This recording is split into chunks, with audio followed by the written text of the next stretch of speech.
नमस्कार, बहुत स्वागत है आपका। आप देख रहे हैं उत्तराखंड का बुलेटिन। मैं हूं आपके साथ नेहा दुबे। उत्तराखंड में भर्ती परीक्षाओं में हुए घपलों की सीबीआई जांच के मुद्दे पर मुख्यमंत्री पुष्कर सिंह धामी ने अपना स्टैंड साफ किया है। धामी ने कहा है कि वो सीबीआई जांच के खिलाफ नहीं है, पर जब वर्तमान भर्ती हो जाएगी, लोक सेवा आयोग के कैलेंडर के अनुसार कार्रवाई पूरी हो जाएगी, तब जरूरत पड़ने पर सीबीआई जांच करा दी जाएगी। लेकिन यदि अभी सीबीआई जांच शुरू करा दी तो पूरी भर्ती प्रक्रिया रुक जाएगी और ये युवाओं के हित के खिलाफ होगा। आपको सीबीआई पर भरोसा ही नहीं है। आप पूरे देश में प्रदर्शन कर रहे हैं, उत्तराखंड में आपको सीबीआई की क्या आवश्यकता पड़ गई? मैं ये रहस्य आपके सामने बताना चाहता हूं कि रहस्य क्या है। रहस्य यह है भाइयों बहनों कि अगर किसी भर्ती की कोई भी जांच अगर सीबीआई को चली जाती है तो 5 सालों तक, 7 सालों तक, 8 सालों तक फिर कोई भर्ती परीक्षा ही नहीं होती है, सब ठप पड़ जाता है। मैंने भी कहा मैं सीबीआई करवाने को तैयार हूं, लेकिन मैं सीबीआई तब कराऊंगा जब हमारे आयोग का कैलेंडर पूरा हो जाएगा, यानी कि जो नई भर्तियां हैं वो पूरी संपादित हो जाएंगी, सारी भर्ती प्रक्रिया संपन्न हो जाएगी, तो हम सीबीआई करवा देंगे। हमें कोई एतराज नहीं है सीबीआई से, लेकिन मैं उनकी मंशा देखना चाहता हूं। वहीं केंद्रीय रक्षा एवं पर्यटन राज्य मंत्री अजय भट्ट ने हल्द्वानी में पत्रकार वार्ता करते हुए कहा कि केंद्र सरकार ने अगले 100 साल की नींव रखने वाला बजट पेश किया है और रक्षा क्षेत्र में 5.94 लाख करोड़ रुपए का बजट रखा गया है, जो कि देश की आत्मनिर्भरता और रक्षा के लिए बेहद महत्वपूर्ण है। उन्होंने कहा कि प्रधानमंत्री नरेंद्र मोदी के नेतृत्व में देश के सर्वांगीण विकास के लिए ये बजट दिया गया है। अजय भट्ट ने कहा है कि इस बार हर क्षेत्र में बजट को बढ़ाया गया है। वहीं पर्यटन के क्षेत्र में स्वदेश दर्शन और प्रसाद योजना के अंतर्गत राज्य द्वारा भेजे जाने वाले प्रोजेक्टों के लिए भी केंद्र सरकार तत्काल बजट जारी कर रही है। उड़ान योजना बंद होने पर टिप्पणी करते हुए उन्होंने कहा कि उड़ान योजना बंद होने के बाद पंतनगर देहरादून हवाई सेवाओं को भी पर्यटन क्षेत्र में रखा जाएगा। साथ ही उन्होंने कहा कि हमारे लोकल उत्पादों को आज अंतर्राष्ट्रीय मार्केट मिल रहा है। इसके अलावा देश में जल्द ही 740 एकल विद्यालय भी खोले जाएंगे। विभाग का बजट घटा नहीं है, हर विभाग का बजट बढ़ा है और कुछ ऐसे विभाग हैं जिसमें तो एकदम से बजट जंप किया है। युवाओं के लिए, माताओं बहनों के लिए, आदिवासी इलाकों के लिए, कृषि क्षेत्र में अब आप देखिए कि जो हमारे फिशरीज का काम करते हैं उनकी तक हमारी सरकार ने बहुत बड़ी संख्या में बजट में बढ़ोतरी करी है ताकि उनका रोजगार निर्बाध रूप से चलता रहे। तो कोई भी क्षेत्र उठा के देख लें, कोई भी विभाग उठा के देख लें, अब रक्षा के क्षेत्र में ही ऐतिहासिक बजट में बढ़ोतरी हुई है और कृषि के क्षेत्र में, शिक्षा के क्षेत्र में और फिशरीज के क्षेत्र में कहीं पर भी नहीं।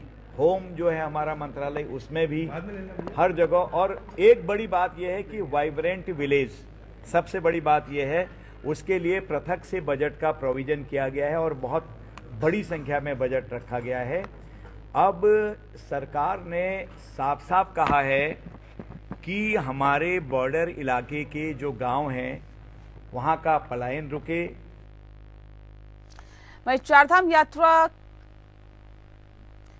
यात्रा के लिए तीर्थयात्रियों के आज से ऑनलाइन पंजीकरण शुरू हो गए हैं। पर्यटन विभाग को पोर्टल सुबह 7 बजे खुल गया। बता दें आपको कि गंगोत्री और यमुनोत्री धाम के कपाट खुलने की तिथि की औपचारिक घोषणा होने तक तीर्थयात्री बद्रीनाथ और केदारनाथ धाम के लिए पंजीकरण करा सकेंगे। तो वहीं पुष्कर सिंह धामी की अध्यक्षता में होने वाली समीक्षा बैठक में कई अहम फैसले लिए जा सकते हैं। पिछले साल 4 धामों में उमड़ी श्रद्धालुओं की भीड़ को देखते हुए इस बार दर्शन के लिए प्रतिदिन श्रद्धालुओं की संख्या को बढ़ाने का फैसला हो सकता है। हालांकि पर्यटन विभाग ने पिछली यात्रा के अनुभव के आधार पर केदारनाथ धाम के लिए प्रतिदिन दिन 15,000 बद्रीनाथ के लिए, 18,000 गंगोत्री के लिए, 9,000 यमुनोत्री के लिए 6,000 संख्या तय करने का प्रस्ताव बनाया है। इस पर बैठक में फैसला लिया जाएगा।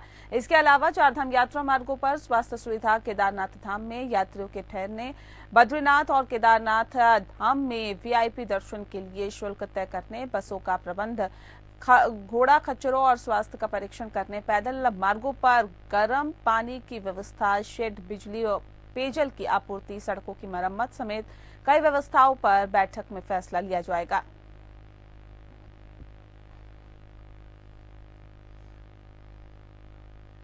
हरिद्वार जिलाधिकारी के निर्देश पर शंकराचार्य चौक पर गंगा किनारे खाली पड़े स्थान को हरिद्वार रोड की विकास प्राधिकरण द्वारा पार्क के रूप में विकसित किया गया, जिसका निरीक्षण डीएम विनय शंकर पांडे ने किया है। बता दें कि जो डीएम है विनय शंकर पांडे, उन्होंने निरीक्षण किया। उन्होंने बहुत कम ही समय में पार्क विकसित करने पर हरिद्वार रोड की विकास प्राधिकरण की कार्यशैली की सराहना की है। जिला अधिकारी विनय शंकर पांडे ने बताया है कि पहले ये स्थान बहुत खतरनाक था और हमेशा हादसों की संभावना बनी रहती थी, जिसके बाद उन्होंने इस स्थान को पार्क के रूप में विकसित करने का निर्देश दिया था।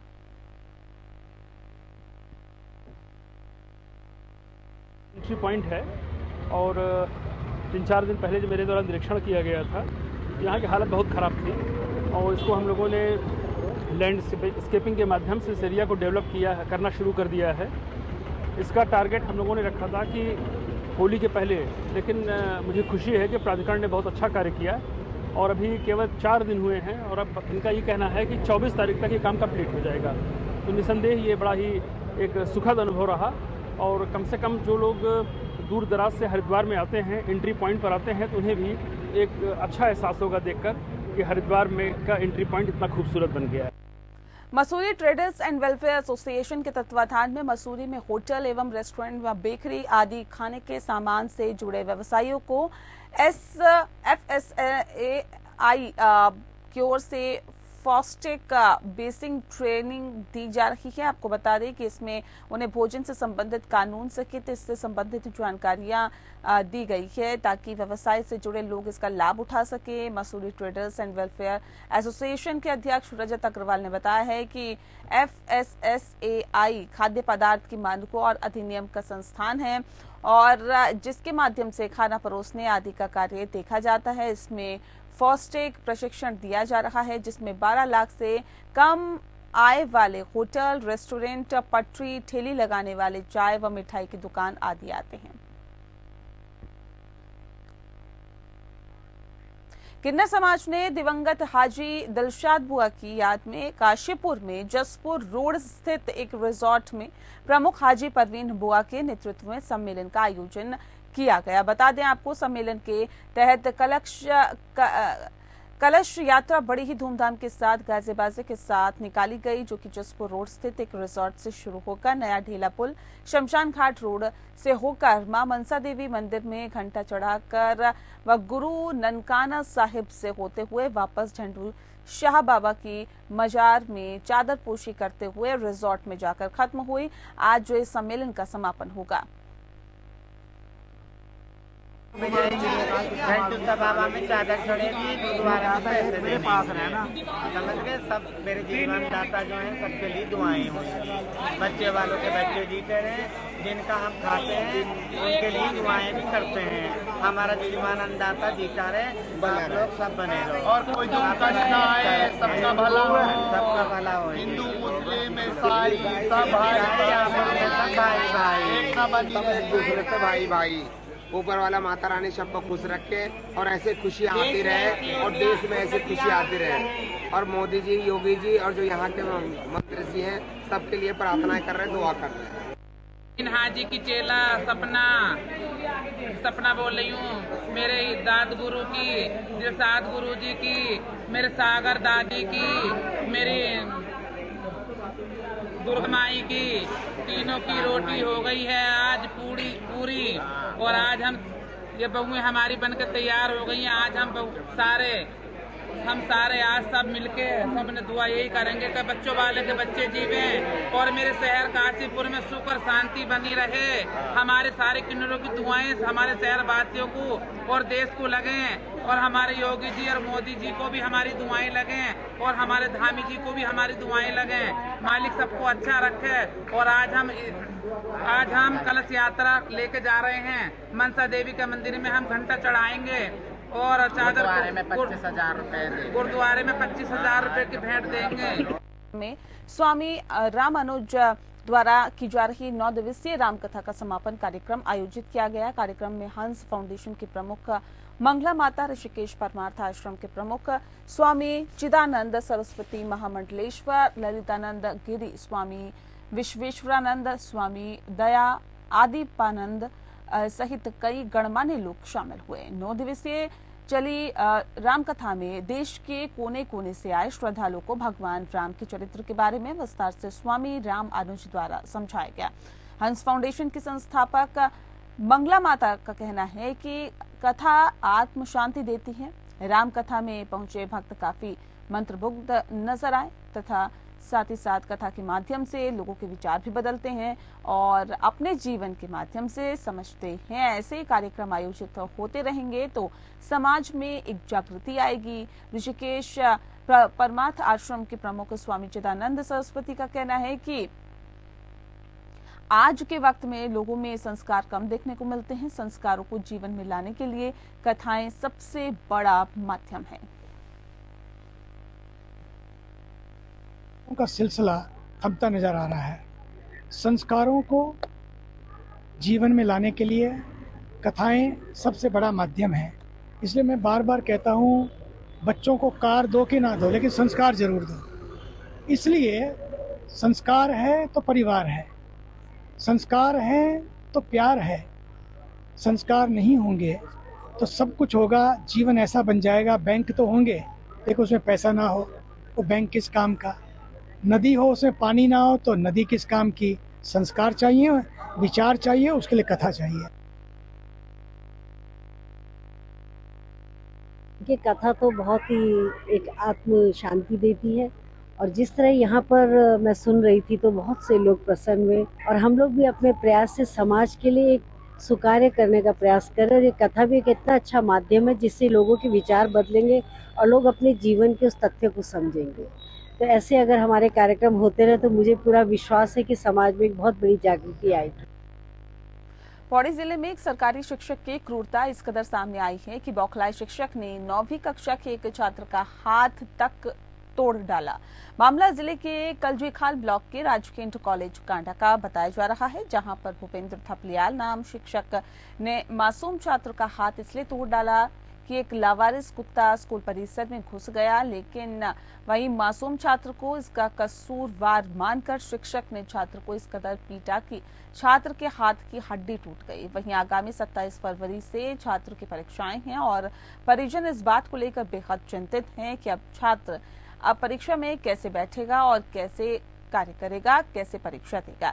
छात्र के हाथ में तो प्लास्टर है और ऐसे में परिजन शिक्षक के खिलाफ उचित कार्रवाई की मांग कर रहे हैं ताकि मासूम छात्रों पर अत्याचार न हो। वहीं इस प्रकरण पर मुख्य शिक्षा अधिकारी ने संज्ञान लेते हुए आरोपी शिक्षक के खिलाफ जांच बैठा दी है और खंड शिक्षा अधिकारी को 5 दिनों के भीतर जांच पूरी करने के निर्देश दिए गए हैं। मुख्य शिक्षा अधिकारी आनंद भारद्वाज ने बताया है कि छात्रों को पीटना कानूनी अपराध भी है। वहीं इस गंभीर प्रकरण पर भी शिक्षक की क्रूरता बर्दाश्त नहीं की जाएगी।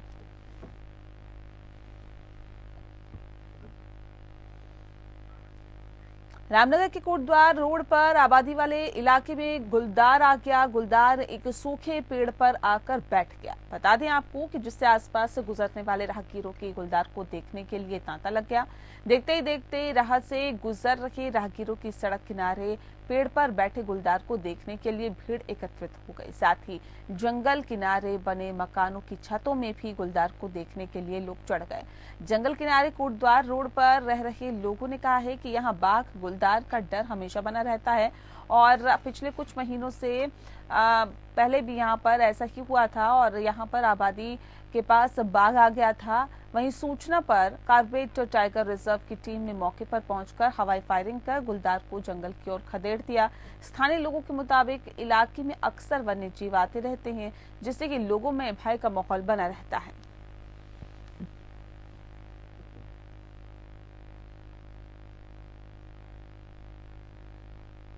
यहाँ पे एक लेपर्ड दिखाई दिया है अभी थोड़ी देर पहले। ये कल रात से है, बल आवाज कर रहा था यहाँ से। अभी लोगों दर्शकों की भीड़ लगी हुई है और आ रखी है फॉरेस्ट वाले। आपने भी देखा? जी हमने भी देखा है। और कहाँ पे था? ये जस्ट ये सूखे पेड़ दिख रहे हैं आपको पीछे की तरफ, उस पर बैठा हुआ था। अमूमन यहाँ पे आ ही जाते हैं, कभी बाघ की समस्या हो जाती है, कभी तो डर बना हुआ है लगातार? एक डर बना हुआ है कभी, क्योंकि ये आबादी वाले क्षेत्र में, क्योंकि रोड से मिलता हुआ है बिल्कुल। मेरा नाम मिर्जा बिस्ते है। अधिकतर यहाँ पर आवाज सुनाई देती है लेपर्ड की और आए दिन यहाँ पर आते रहते हैं। पहले भी यहाँ दीवार पार करके भी आया था, रोड में आ गया था, तो उस दिन भी लोगों का ऐसी जमावड़ा लग गया था। आज फिर आवाज सुनाई दी है और लेपर्ड यहाँ पर दिखाई दिया है, जो इतने ही पास पे सूखे पेड़ पे बैठा हुआ है। वहीं सोमवार की देर रात एक अज्ञात वाहन की चपेट में आने से गुलदार की दर्दनाक मौत हो गई। घटना की जानकारी मिलते ही मौके पर पहुंचे वन विभाग के कर्मचारियों ने गुलदार के शव को कब्जे में लेकर अज्ञात वाहन और चालक की तलाश शुरू कर दी। तराई पश्चिम वन प्रभाग के रामनगर रेंज के वन क्षेत्राधिकारी देवेंद्र रजवार की जानकारी देते हुए उन्होंने बताया है कि सोमवार की रात ग्राम सखकनपुर क्षेत्र में सड़क पार करने के दौरान एक गुलदार के अज्ञात वाहन की चपेट में आकर मौत हो गई।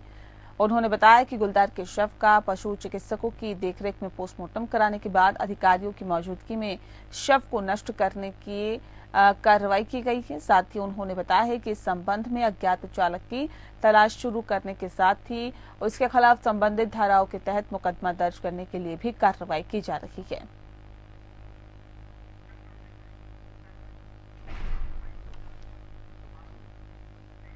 और चलिए इसी के साथ फिलहाल इस बुलेटिन में इतना ही। मुझे दीजिए इजाजत। नमस्कार।